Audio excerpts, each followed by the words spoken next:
Welcome to a short series of presentations on the simplicity of our salvation. My name is Cameron. God so loved the world that He gave His only begotten Son. He sent Him into this world that we might be saved.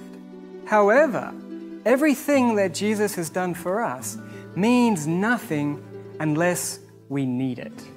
Jesus said that He comes not to call the righteous, but sinners to repentance. That it is those that are sick that need a physician.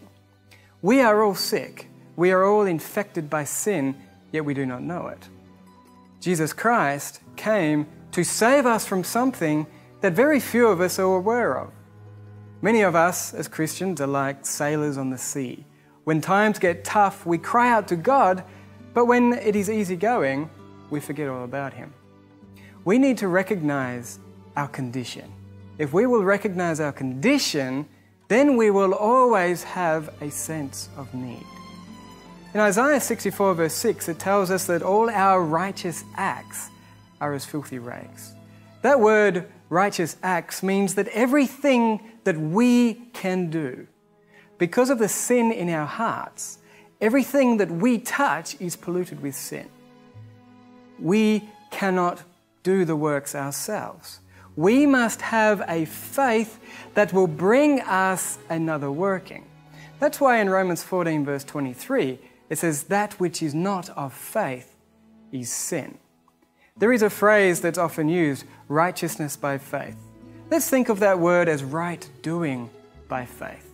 Our faith must bring into our lives the doing which is acceptable to the law of God. In Isaiah 54 verse 17, God's promise is that our right doing is of Him. That He will work in us to will and to do of His good pleasure, as it says there in Philippians chapter 2 verse 13. Note verse 12.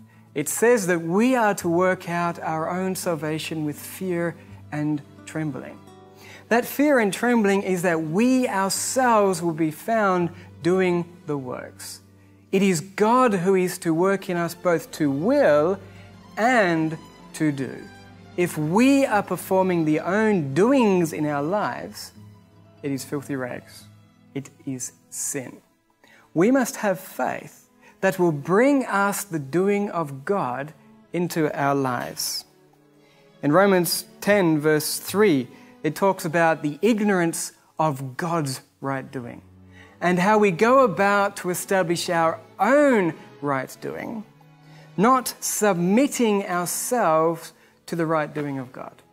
Because God has promised, and what He promises, He will perform it if we will let Him do it. However, He says in Philippians 4:19 that God will supply all our needs by Jesus Christ. But in John 5 verse 30, it says that Jesus of Himself could do nothing. So we can do nothing and He can do nothing, but through Him comes the right doing of God. Let's have a look in our next time how this works. Thank you.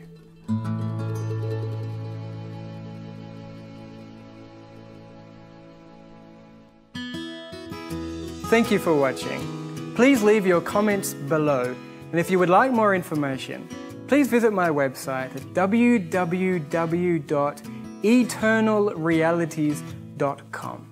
God bless you.